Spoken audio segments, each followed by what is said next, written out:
अस्सलाम वालेकुम जी। ये वीडियो आपने मुकम्मल देखनी है और आपने कमेंट करके दुआ भी करनी है मियाँ मज़र साहब के लिए। गुरुआ टोबे ते गावां बैठियां ने इस टाइम गुरुआ टोबे ते जी। ये अभी हुण ताज़ा सूई है जी। दो दिन लिया भाई ये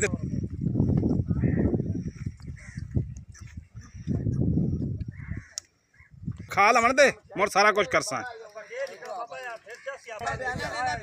सलाम अलैकुम जी। सलाम चाचा जी, क्या हाल है जी? केड़ी जगह तो आया जी? पाकपतन चो। आपने शेर का नाम की है जी? गावां कित्थों लैके दित्तियां तैनूं? बशीर बलोच तेन लैके दित्तियां। आपने घरों इत्थों कितना सफर करते आए खाने? तकरीबन 80-85 किलोमीटर है सफर। 200 किलोमीटर है। आपने शेर का नाम की है? मल्लेका पाकपतन चो। बशीर बलोच साहब कितने खड़ा है जी? मियाँ बशीर साहब 3 गावां बेचियां नहीं और वड्डी गां? हाँ जी। परली गां कली किन्ने दी बेची है? 12 लाख की कली गां। जोड़ा गाई दा किन्ने दा बेचा जी? जोड़ा 12 दा। अच्छा, 3 गावां 24 लाख रुपए दियां आ विकते जा रही हैं जी। पाकपतन अल्लाह उन्हें नसीब च करे। आ नाल मठियाइयां चल रही हैं गां दे उत्ते जी। अल्लाह इन्हें सारे भरावां दे नसीब च करे जी जेडे लैके जा रहे हैं जी। आ गड्डी खड़ी है रोही दे विच खड़े हैं केड़ी ये 12 लाख की वैट चोलस्तान दे विचों विकते जा रही है 12 लाख रुपए की जी। ये बंदे खरीदने खड़े गए जी। जाने मतलब सारे वेखो रोही दे बैठे हैं जंगल गुरुआं वाली टिब्बी दे उत्ते जी। हैं गुरुआं वाली टिब्बी जानता है? ओ गावां बैठियां जी।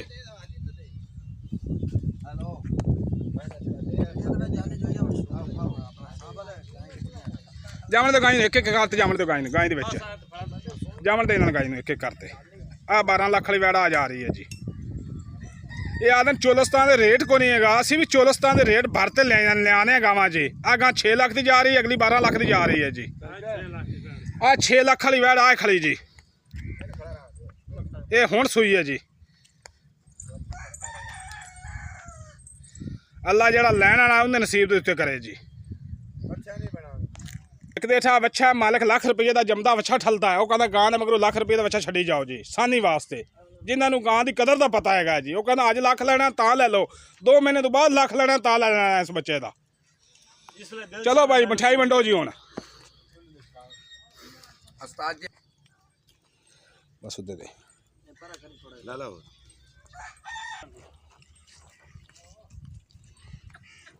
आ चोलस्तान का एरिया है जी। प्योर चोलस्तान का। ओ गावां फिरदियां रिवर दे विच चोलस्तान का एरिया है जी।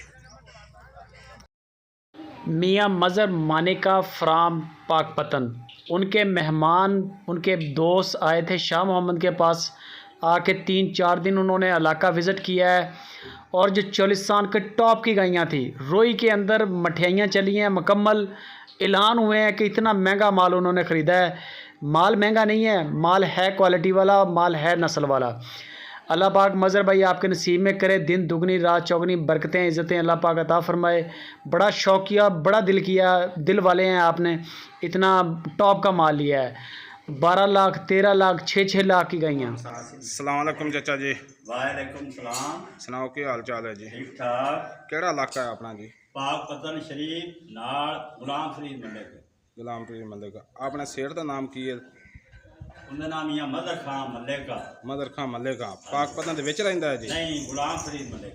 गुलाम फरीद मलिक दे विच। कितनियां गावां लईयां मेरे पास जी? कितनियां गावां लईयां जी? ਤੁਹਾਡੇ ਕੋਲ 4 ਗਾਵਾਂ ਲਈਆਂ ਆ। ਤੁਹਾਡੇ ਕੋਲ ਲਈਏ ਤੇ 2-3 ਗਾਵਾਂ ਜਿਹੜੀਆਂ ਉਹ ਆਪਣੇ ਲਈਆਂ ਬਸ਼ੀਰ ਬਲੋਚ ਕੋਲ। बशीर बलोच रिवर दे। ਤੁਹਾਡੀ ਮਿਹਰਬਾਨੀ ਹੈ ਸਾਡੇ ਨਾਲ ਵੈਲ ਕੀਤਾ ਨੇ जी जी। किन्ने दिन हो गए मेरे को आया जी? ਤੁਹਾਨੂੰ ਆਇਆ ਸਾਨੂੰ ਇਹ ਤੀਸਰਾ ਦਿਨ ਹੈ ਇੱਥੇ। तीसरे दिन हो गया जी। बशीर बलोच को किन्ने दी गावां लईयां ने आपां जी? ਉਹਦੇ ਕੋਲ ਲਈਆਂ ਆਪਾਂ ਜਨਾਬ 22 ਲੱਖ ਦੀ ਲਈਆਂ। नहीं बशीर बलोच को गावां आपां कितनियां लईयां जी? ਉਹਨਾਂ ਕੋਲ 3 ਗਾਵਾਂ ਲਈਆਂ ਆਪਾਂ 24 ਲੱਖ ਦੀਆਂ। ਹਾਂਜੀ। ਆ ਗਾਂ ਜਿਹੜੀ ਹੈ ਇਹ ਤੋਹਫੇ ਤੌਰ अपना शाह मोहम्मद दी। ये अपनी आदि घर की गां तोहफे तौर लैके जा रहे हैं जी। शौक वाली गां तोहफे। उन्होंने जो वंड किवें गाय की पाई है?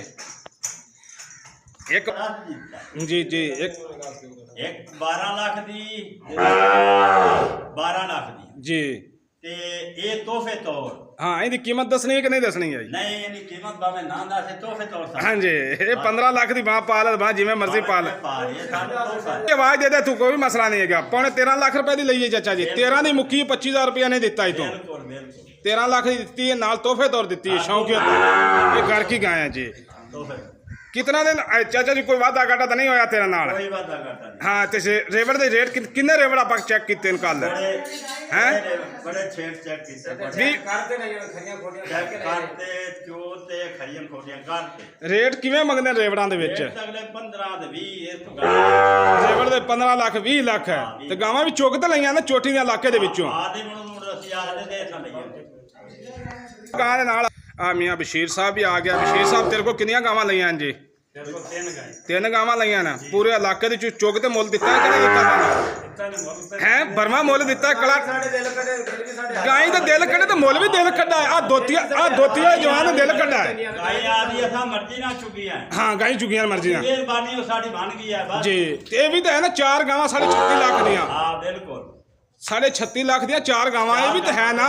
ਬਿਲਕੁਲ ਚਾਰ ਗਾਵਾਂ ਹਾਂਜੀ ਮੁੱਲ ਤੁਹਾਡੀ ਪਸੰਦ ਹੈਗਾ ਤੇ ਜਿਗਰੇ ਕੱਢੇ ਨੇ ਅੱਲਾਹ ਤੁਹਾਡੇ ਨਸੀਬ ਚ ਕਰੇ ਜੀ। ਅੱਲਾਹ ਬਸ਼ੀਰ ਦੇ ਪੈਸੇ ਮਨਜ਼ੂਰ ਕਰੇ ਜੀ। ਸਾਡੀ ਉਹਨਾਂ ਸ਼ਰਮ ਕੀਤੀ ਹਾਂ ਸ਼ਰਮ ਕੀਤੀ ਜਾ ਕੇ ਤੂੰ ਆਖਾ ਮੈਨੂੰ ਪੁੱਤਰ ਗਾਵਾਂ ਲੈ ਦੇ ਇਲਾਕੇ ਚ ਆਲਾ ਇਲਾਕੇ ਚ ਆਲਾ ਗਾਵਾਂ ਤੈਨੂੰ ਲੈ ਕੇ ਦਿੱਤੀਆਂ ਨੇ ਸ਼ੌਂਕ ਵਾਲੀਆਂ। ਚਲੋ ਬਸ ਗੱਡੀ ਆ ਰਹੀ ਵੀ 3 ਬਸ਼ੀਰਾਂ ਲੋੜ ਹੋ ਕੇ ਆ ਰਹੀਆਂ ਨੇ, ਬਾਕੀ ਆ ਵੀ ਲੋਡ ਹੋ ਜਾਂਦੀ ਹੈ ਜੀ।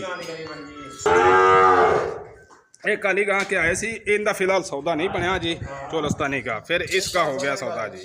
ये चोलस्तान ए गावां करदियां खड़ियां जेड़ा मर्जी जी करे आवे जी होणियां ने जी। चाचा जी काली गां ते आया सी ਇਹ ਗਾਲੀਦਾਰ ਤੇ ਆਇਆ ਹਾਂ ਤੇ ਸਾਡੇ ਉਹ ਪਸਾਰ ਤੇ ਰਲ ਕੇ ਆ ਸੀ ਇਹ ਗਾਂ ਜਿਹੜੀ ਮੁੜ ਅਸੀਂ ਨਹੀਂ ਲਈ हाँ जी हाँ जी। ये भी करदी है जी, वो गां भी करदी सी। ਬਿਲਕੁਲ ਬਿਲकुल ਉਹ ਲੈ ਲਈਏ ਰਹਿ ਗਈ ਬਸ। चलो बाकी बात डाला लोड होंदा पिया वीडियो मिल जाती है अल्लाह सुबह नाल। हाँ ये जी माल लोड हो रहा है। मज़र भाई माने का पाकपतन से बिलोंग करते हैं। ये माल उन्होंने माशाल्लाह लिया है। ये इनमें एक गाय जो है वो 12 लाख की है, एक गाय 13 लाख की है जो शाह मोहम्मद ने अपने डेरे से दी है, 2 गायें 6-6 लाख की हैं। अब आप देख लें, बहुत सारे दोस्त कमेंट करते हैं कि शाह मोहम्मद का माल बड़ा महंगा है। ये डायरेक्ट बशीर बलोच के रेवड़ से जाके माल लेके दिया है शाह मोहम्मद ने। बाकी वीडियो अच्छी लगे हमारी लाइक भी करनी है, आपने फेसबुक पे व्हाट्सएप पे शेयर भी करनी है। चैनल पे अगर नए हैं तो सब्सक्राइब भी करें। बाकी किसी भी किस्म की मालूमात के लिए शाह मोहम्मद से रब्ता करें।